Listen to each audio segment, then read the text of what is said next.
Welcome to Music Trends from the stable of the Covenant Gospel Music Industry. And on this show, like I promised, we'll be delving into topics that concerns the music industry, the gospel music industry. And today I have with me It's Golden, and it's a great pleasure to be here with you. Welcome to the show. Thank you. Welcome to Music Trends. So why are you into gospel music? Why are you doing gospel music? Okay, thank you for this privilege. Anyways, I would say at first, gospel is a weapon.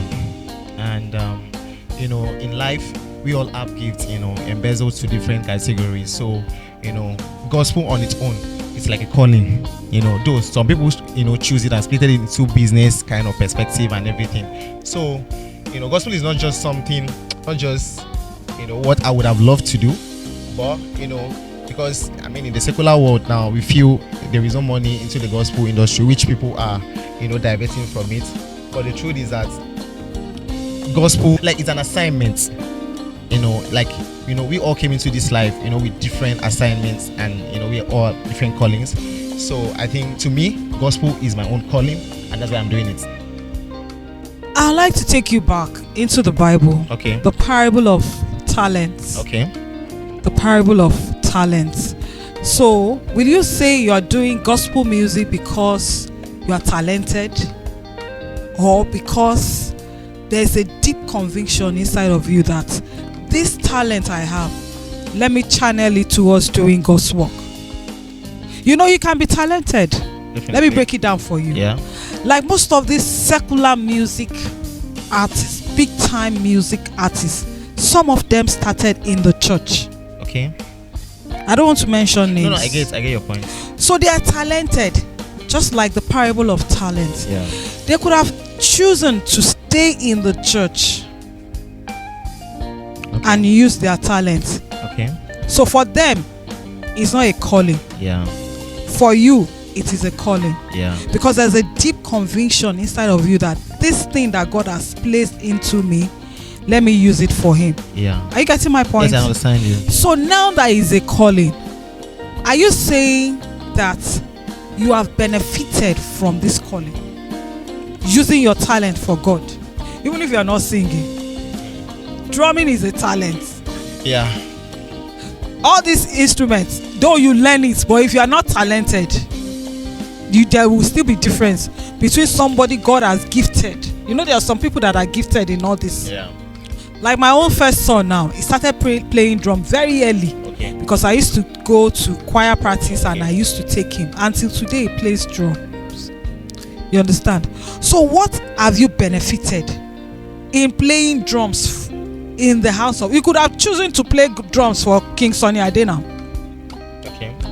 Opportunities would have come for you to play for secular artists, or maybe the keyboardist play for secular artists, and they will be paying you good money.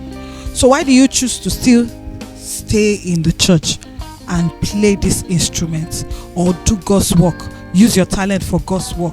Why, and what are the benefits of doing such? Anyways, using my talents for God and choosing gospel, I think it's what I find peace in doing, and it's what I love doing. Yeah. Definitely. Like I said before, at first, not that, if I want to be blunt with you, not that I would have loved and I would have chosen to do gospel.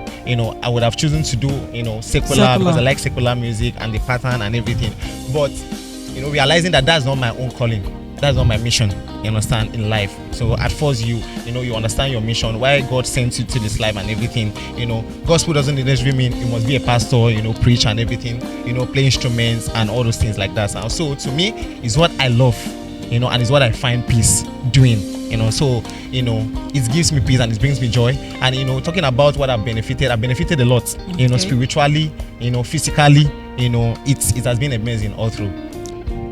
Have you ever played the instrument for free anywhere, that you just go, maybe for a program, you're invited, and no payment attached? A lot of times. I remember, when I started a couple of years back, I might be walking on the road, on the street, and I heard sounds from church, and I will notice maybe I can hear drums playing, but there is no piano, or I can hear piano playing, but there is no drums. I would just walk in there and I would ask if I can play. They would say okay, and I will go there, I play, I minister, and I leave.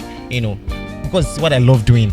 Not until with time and everything, when people start taking advantage, because definitely they will, and they feel like okay, maybe in life they will use you kind of. So that's when the monetary aspect comes in. And mind you, like this is not like exchange of you are giving your talents to be paid. It's called appreciation. You are being appreciated and everything, but I don't even see that appreciation part. I just find peace in doing it. So the problem is now you finding peace in doing it, people now taking advantage because you make yourself available. That's where the issue now comes in. So you now like okay, since it's like this now, you base it based on money or something. I remember some years back when I sing. Okay. When I started out. So there was one day I was walking in the area I was staying there, and one spirit was like, go into this church. I didn't listen. Okay. So the second time when the compelling was too much, I now entered, and I went there. I didn't know the person I was talking to was the head pastor of the church. Okay. And I introduced myself, and I said I can sing in case they have any program, blah blah blah. And he said, are you collecting money? I said no. That was what my spirit just said. I said no, and he was looking at me, not knowing that they were planning a praise program. So he knew of a truth that this one was sent by God. Definitely, yeah. So most times we don't put money first. Okay. The first thing is obedience. Yes. Is obedience. Now, in obeying God, when some people now want to take advantage, you're now moving from that level where you have to start benefiting from that talent. Yeah. Because God definitely will give you that, step by step. That first, He will want to see whether you are doing it for money, or you're doing it because you love Him. Yeah. Are you getting my point? Yeah. So, have you gone through that stage now that now you can be talking money, not money per se, as in I must charge, but then you know that I have to start eating from this talent. Okay. Because even in the parable of talents, He gave some went to bury their talent. Yeah. Some started trading with their talent. Have you read that? Trading with the talent. Have you gotten to that point where you are trading with your talent? Yeah. If, like I said, I'm going to be blunt and I'm going to be real with you. We have to be real. Yes. Initially, at first, when I started, I used to do it for free because I was passionate for it. I would just do it. I want to do it. I always want to do it. Not until when I got upgraded and everything. At that time, I didn't understand what it means because I didn't have a personal relationship with God. There's a difference between you knowing what you are doing and okay, you are doing this thing for this person and everything. So I believe, in my own, what can I do for God? This is just the only thing I can do for God. So if I go, I don't have that mindset or ideology that I'm doing this to be paid. I just do it because I'm doing it for God. I know this is the only thing, because at some point, when you are in a critical stage and a critical moment and you pray, you need to remind God of something, you are holding Him for. Like, I used to do this for you, and He knows from your heart you're not doing it for money. So even if after ministering you choose to appreciate me, that's on your own.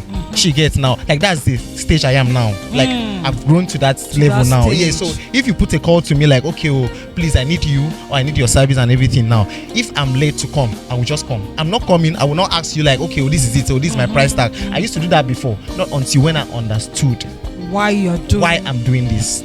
She gets now. So I opted out from that. But if I'm not late to come, I will just say, sir, can I recommend someone? But you need to appreciate him because I'm not available. But if I'm coming, I'm coming. I don't even want to know how much you are giving or something. Yeah, so that's because I want to do it for God first, for God to be glorified. Then I know definitely God will not leave me stranded. Yeah, so God will not leave me stranded. There was one day, there was a program that was supposed to happen. Okay. And if I go into that story, it will go a long way, because this God works in mysterious way. As long as it's gospel and you put God at the center of it, be rest assured, He will be the one that will pay you as handsomely. He has been paying. Yes. So I remember that program. I was invited outside Lagos. Then I was staying, and I was like, if they don't give me this amount, I'm not going.